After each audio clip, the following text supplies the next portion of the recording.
అష్టాదశ శక్తిపీఠాలు.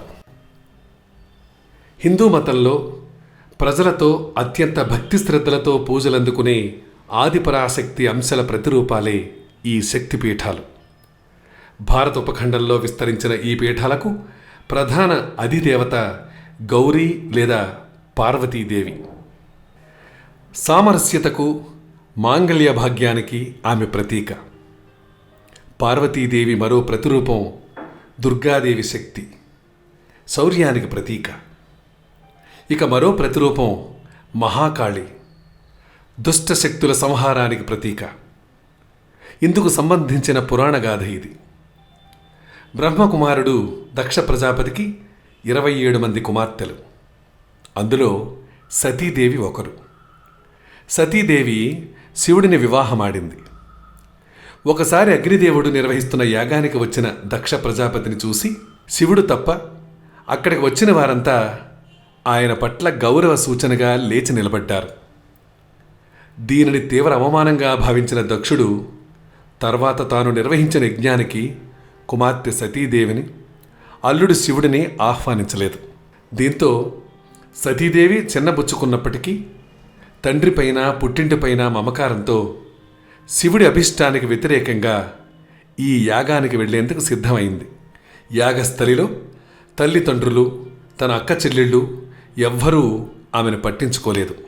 పైగా తన తండ్రి దక్షుడు తన భర్త శివుణ్ణి దూషించటంతో తట్టుకోలేని ఆమె తన కుడికాలి బొటనవేలి రాపిడితో ఉద్భవించిన అగ్నిజ్వాలలో ఆత్మార్పణ చేసుకుంది.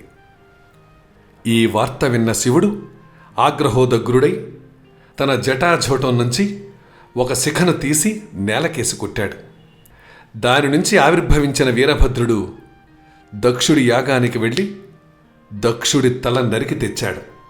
తర్వాత అక్కడికి చేరుకున్న శివుడు అగ్నిజ్వాలలో కాలిపోతున్న పార్వతీదేవి మృతదేహాన్ని చేతపట్టుకుని ప్రళయ భయంకర రుద్రతాండవం ప్రారంభించాడు. శివుడి రుద్రతాండవానికి నిలువెల్లా వణికిన ప్రజలు, ఋషులు, దేవతలు ఆ తాండవానికి తెరదించాలంటూ విష్ణుమూర్తిని శరణు వేడారు. సతీదేవి మృతదేహమే శివుడి ఆగ్రహానికి కారణమని భావించిన విష్ణుమూర్తి తన సుదర్శన చక్రంతో ఆ మృతదేహాన్ని ఖండాలుగా నరికివేశాడు. ఈ శరీర భాగాలు భారత్, శ్రీలంకల్లోని వివిధ ప్రదేశాల్లో పడ్డాయి. ఈ ప్రదేశాలే శక్తిపీఠాలుగా మారాయి. 2 దేశాల్లోనూ ఉన్న ఈ 18 ప్రదేశాలను అష్టాదశ శక్తిపీఠాలుగా పిలుస్తున్నారు. అయితే కొంతమంది 51 శక్తిపీఠాలున్నాయని, మరికొందరు 108 శక్తిపీఠాలున్నాయని వాదిస్తుంటారు. కానీ ఆదిశంకరాచార్య విరచిత శ్లోకం ఆధారంగా మేం మీకు ఈ 18 శక్తిపీఠాల విశేషాలను అందించేందుకు ప్రయత్నించాం.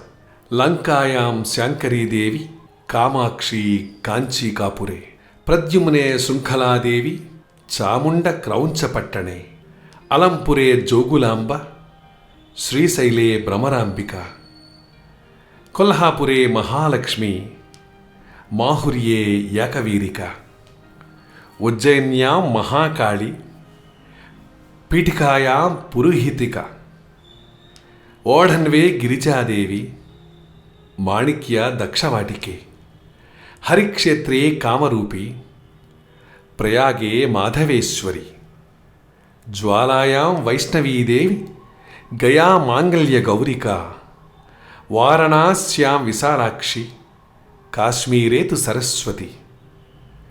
అష్టాదశ శక్తిపీఠాని యోగినామపి దుర్లభం, సాయంకాలే పఠేన్నిత్యం సర్వశత్రు వినాశనం, సర్వరోగహరం దివ్యం సర్వసంపత్కరం శుభం. ఈ శ్లోకం ప్రకారం ఇది అష్టాదశ శక్తిపీఠాల జాబితా. 1 ట్రింకోమలి, శ్రీలంకలో ఉంది. పడిన శరీర భాగం ఏంటంటే నడుం, అంటే మొలభాగం. ఆదిశక్తి పేరు శాంకరీదేవి. 2 కంచి, తమిళనాడు రాష్ట్రంలో ఉంది. శరీర భాగం వీపు. ఆదిశక్తి పేరు కామాక్షీదేవి.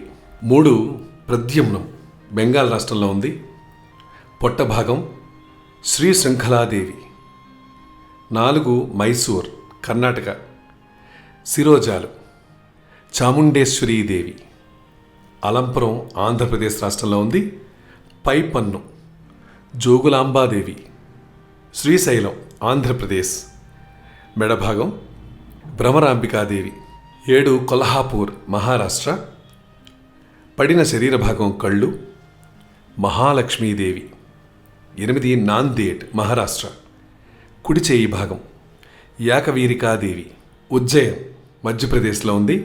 పై పెదవి మహాకాళీదేవి. 10 పిఠాపురం ఆంధ్రప్రదేశ్ రాష్ట్రంలో ఉంది. భాగం ఎడమ చేయి. ఆదిశక్తి రూపం పురోహితికాదేవి. 11 జాజ్పూర్ ఒడిశా రాష్ట్రంలో ఉంది. నాభి బిరజాదేవి. 12 ద్రాక్షారామం ఆంధ్రప్రదేశ్లో ఉంది. ఎడమ బుగ్గ మాణిక్యాంబాదేవి. గౌహతి అస్సోం రాష్ట్రం. జననాంగం కామరూపిదేవి. 14 ప్రయాగ ఉత్తరప్రదేశ్లో ఉంది. పడిన శరీర భాగం వేళ్ళు మాధవేశ్వరీదేవి. 15 జ్వాల హిమాచల్ ప్రదేశ్లో ఉంది. పడిన శరీర భాగం తల ఆదిశక్తి రూపం వైష్ణవీదేవి. 16 గయా బీహార్లో ఉంది. పడిన శరీర భాగం ఛాతీ భాగం అయితే ఆదిశక్తి రూపం సర్వమంగళాదేవి. 17 వారణాసి. పడిన శరీర భాగం మణికట్టు రూపం విశాలాక్షిదేవి. ఇక 18 కాశ్మీర్. పడిన శరీర భాగం కుడిచేయి ఆదిశక్తి రూపం సరస్వతీదేవి. వీటిలో కామాఖ్య, గయ, ఉజ్జయినిలలోని శక్తిపీఠాలు అత్యంత శక్తివంతమైనవిగా చెబుతుంటారు. ఈ 3 పీఠాలు సృష్టి స్థితి లయకు ప్రతిరూపాలుగా నిలుస్తున్నాయి. అంటే కామరూపీదేవి, సర్వమంగళాదేవి, మంగళీ గౌరి, మహాకాళికి ప్రతిరూపాలుగా నిలుస్తున్నాయన్నమాట. కామాఖ్య నుండి గయ మీదుగా ఉజ్జయిని వరకు ఉన్న ఈ 3 పీఠాల మార్గాన్ని గమనిస్తే ప్రపంచం ఏదో ఒక రోజు అంతం కాక తప్పదన్న భావన కలక్క మానదు. ఇక షట్ శక్తి పీఠాలలో కంచి కామాక్షి, మధుర మీనాక్షి, కాశీ విశాలాక్షి అత్యంత ప్రభావవంతమైనవి. ఇప్పటి వరకు ఈ పీఠాల ఆవిర్భావం, పుట్టు పూర్వోత్తరాల గురించి క్లుప్తంగా పరిశీలించాం కదా. ఇప్పుడు విడివిడిగా ఒక్కో శక్తిపీఠానికి సంబంధించిన విశేషాలు పరిశీలిద్దాం పదండి. ముందుగా మనం శాంకరీదేవి ట్రింకోమలి శ్రీలంకలో ఉంది. ఆదిశంకరుల శ్లోకం ఈ పీఠంతోనే ప్రారంభమవుతుంది. ఇక్కడ సతీదేవి నడుం భాగం పడింది. ఈ ప్రదేశంలో సతీదేవిని శాంకరీదేవిగా, శివుణ్ణి త్రికోణేశ్వరుడిగా ప్రజలు పూజిస్తారు. శ్రీలంక తూర్పు భాగంలోని ట్రింకోమలిలో ఈ ఆలయం ఉంది. ట్రింకోమలి అంటే ముక్కోణాకృతి కలిగిన పర్వత సమూహం అనే అర్థం. ఈ ఆలయానికి రోడ్డు మార్గం కూడా ఉంది. ఈ ఆలయానికి వెళ్లే మార్గ మధ్యంలో కాళీమాత ఆలయం కూడా ఉంది. లంకేయాం శాంకరీదేవి అంటూ ఆదిశంకరులు తమ శ్లోకాన్ని ప్రారంభించినప్పటికీ ఈ ఆలయ విశేషాలు తెలిసిన వారు శ్రీలంకలో అతి కొద్ది మంది మాత్రమేనని చెప్పక తప్పదు. ఇంటర్నెట్లో సైతం ఈ ఆలయానికి సంబంధించిన ఎటువంటి సమాచారం అందుబాటులో లేదు. ట్రింకోమలి పట్టణాన్ని 17వ శతాబ్దంలో ఆక్రమించిన పోర్చుగీసు వారు ఈ ఆలయాన్ని పూర్తిగా నేలమట్టం చేశారు. ఈ ప్రదేశంలో ఇప్పుడు ఒక ఒంటి స్తంభం నాటి వైభవానికి మోగ సాక్షిగా నిల్చుంది. శాంకరీదేవి ఆలయం కన్నా ఇక్కడి శివాలయమే స్థానికులకు చిరపరిచితం. శివాలయానికి ఆనుకుని ఒక చిన్న దేవీ మందిరం ఉంది. దీనితో పాటు ట్రింకోమలి పట్టణం నడిబొడ్డును ప్రసిద్ధి చెందిన కాళీమాత ఆలయం కూడా ఉంది. శాంకరీదేవి ఆలయానికి వెళ్ళే భక్తులు ఈ ఆలయాన్ని కూడా తప్పక సందర్శించుకుంటారు. స్థల పురాణం ప్రకారం పార్వతీదేవి ఒక సందర్భంలో తన కోసం ఒక చక్కని భవనాన్ని నిర్మించి ఇవ్వాలని తన భర్త శివుణ్ణి కోరినట్టు తెలుస్తోంది. అయితే కైలాస పర్వతంలో నివసించే పరమశివుడు పార్వతీదేవి వినతిని పట్టించుకోలేదు. పార్వతీదేవి పలుమార్లు ఈ విజ్ఞప్తిని చేస్తుండటంతో ఎట్టకేలకు స్పందించిన శివుడు దేవశిల్పి విశ్వకర్మను పిలిచి చక్కటి భవనాన్ని నిర్మించాలని ఆదేశించాడు.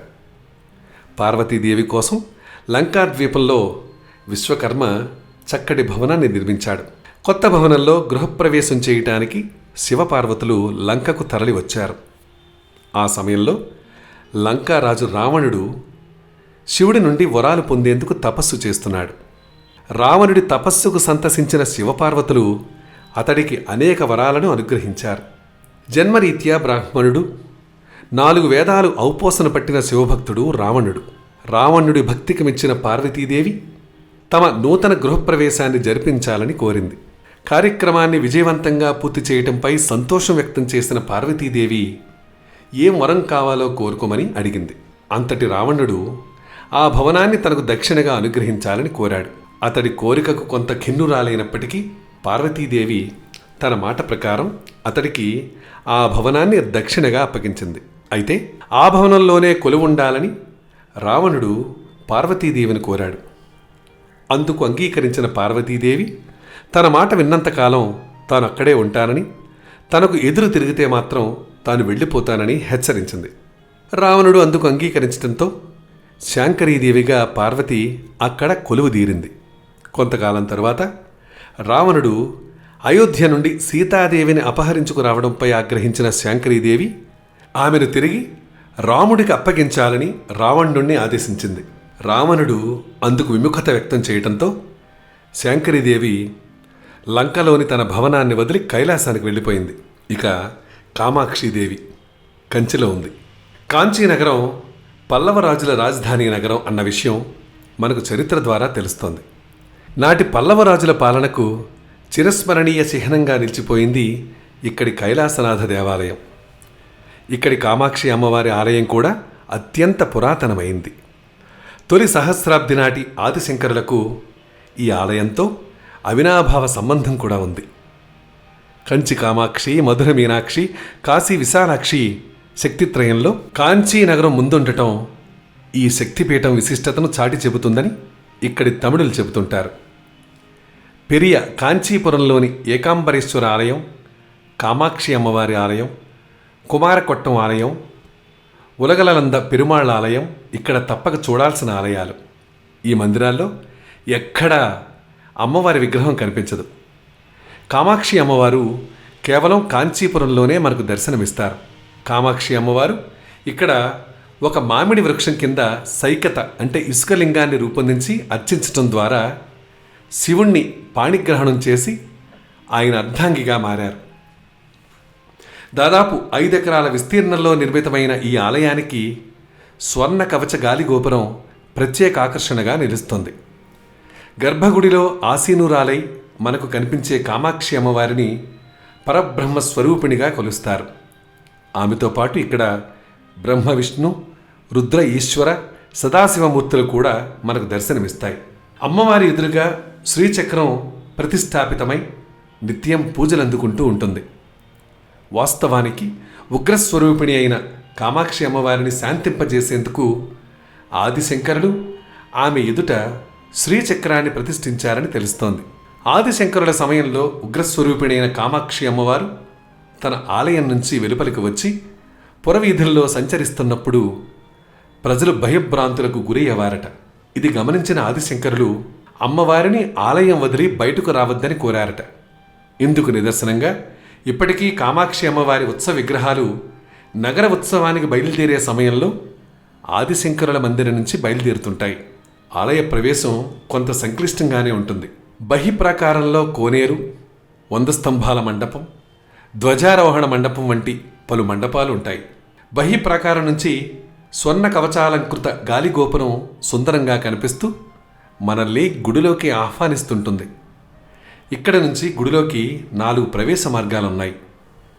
కోనేరు సమీపంలో విష్ణుమూర్తికి సంబంధించిన నిన్రాన్, ఇరుందాన్, కిదందాన్ అనే అవతారమూర్తులను మనం సందర్శించవచ్చు. అంతఃప్రాకారంలోని 4 స్తంభాల మండపంలో ప్రవేశించి మెట్లెక్కి గర్భగుడికి చేరుకుంటే అక్కడ మనకు అర్ధనారీశ్వర, సౌందర్యలక్ష్మి, కలార్, వారాహి వంటి చిన్న విగ్రహాలు కనిపిస్తాయి. ఈ ప్రాకారంలోనే బంగారు కామాక్షి, మహాసరస్వతి, ఆదిశంకరాచార్య విగ్రహాలు కూడా ఉన్నాయి. ఆదిశంకరులు ప్రతిష్ఠించిన కంచి కామకోటి పీఠానికి కాంచీపురమే ప్రధాన కేంద్రం. శంకరాచార్యులు ఇక్కడే సమాధి స్థితి పొందినట్టు తెలుస్తోంది. ఇక్కడికి దగ్గరలో ఉండే విమానాశ్రయం చెన్నై. కాంచీపురం నుంచి 75 కిలోమీటర్ల దూరంలో ఉంది. ఇక చెన్నై నుంచి కాంచీపురానికి ఆర్టీసీ బస్సు సర్వీసులు పుష్కలంగా ఉన్నాయి. సెప్టెంబర్ ఫిబ్రవరి మధ్యకాలం కాంచీపురం సందర్శనకు అత్యుత్తమం. ఇక శృంఖలాదేవి ప్రద్యుమ్నం బెంగాల్లో ఉంది. శృంఖలాదేవి ఆలయం బెంగాల్లో ఉందని చెబుతున్నప్పటికీ అక్కడ అటువంటి దాఖలాలేవి కనిపించవు. ఋష్యశృంగుడు ఆమెను కర్ణాటకలోని శృంగేరికి తీసుకొచ్చాడని ఒక పురాణ కథ ద్వారా తెలుస్తుంది. ప్రస్తుతం అక్కడ ఆలయ గుర్తులేవి మనకు కనిపించవు. ముస్లింల దురాక్రమణకు గుర్తుగా నిర్మించబడిన ఒక శిఖరం అంటే మినార్ అక్కడ మనకు దర్శనమిస్తుంది. ప్రస్తుతం ఇది పురావస్తు శాఖ సంరక్షణలో ఉంది. భద్రతా కారణాల రీత్యా ఈ ఆలయం అంటే మినార్కి ప్రవేశాన్ని నిషేధించినట్టు ఇక్కడ అధికారులు చెబుతున్నారు. ఇక్కడ ఒక ఆలయం ఉన్న గుర్తులు ఇప్పటికీ సందర్శకులకు స్పష్టంగా కనిపిస్తుంటాయి. ఆలయ శిథిలాలను కూడా మినార్ ముందు మనం చూడొచ్చు. ఏటా మాఘమాసం ఫిబ్రవరిలో ఇక్కడ దాదాపు నెల రోజుల పాటు మేళ తాళాల పేరిట ఒక ఉత్సవం జరుగుతుంది. ఈ ఉత్సవంలో దాదాపు 1,00,000 మందికి పైగా స్థానిక హిందూ ముస్లింలు పాల్గొంటారు. ఇది ఈ ప్రాంతంలో అత్యంత ప్రధానమైన ఉత్సవం. ఇక్కడికి సమీపంలోనే ఉన్న హంసేశ్వరీ మాత ఆలయాన్ని శక్తిపీఠంగా పరిగణిస్తుండటం మరో ఆసక్తికరమైన అంశం. ఈ అంశాలన్నింటినీ గనక పరిశీలిస్తే ఇక్కడ శృంఖలాదేవి ఆలయం ఉందన్న విషయం సత్యం అనిపించక మానదు. మొదటి భాగం ఇక్కడితో ముగిస్తున్నాను. మరో 3 భాగాలు ఇంకా ఉన్నాయి. అవన్నీ ఒకటి తర్వాత ఒకటి చూద్దాం. మరి ఎంత ఆసక్తికరంగా ఉంది. మిగిలిన అష్టాదశపీఠ క్షేత్రాల సందర్శనని తర్వాత మనం సందర్శిద్దాం. ఏమంటారు? ఇలాంటి మహత్యాలను ఇంకా ఎన్నో తెలుసుకోవాలనుకుంటే మా ఛానల్ని మీరు సబ్స్క్రైబ్ చేసుకోండి. ఎన్నో ఆసక్తికరమైనటువంటివి ఆధ్యాత్మికమైనటువంటి విషయాలు తెలుసుకునే అవకాశం మేము కల్పిస్తాం. దాంతోపాటు మీ సూచనల్ని సలహాల్ని కూడా మేము ఆహ్వానిస్తున్నాం.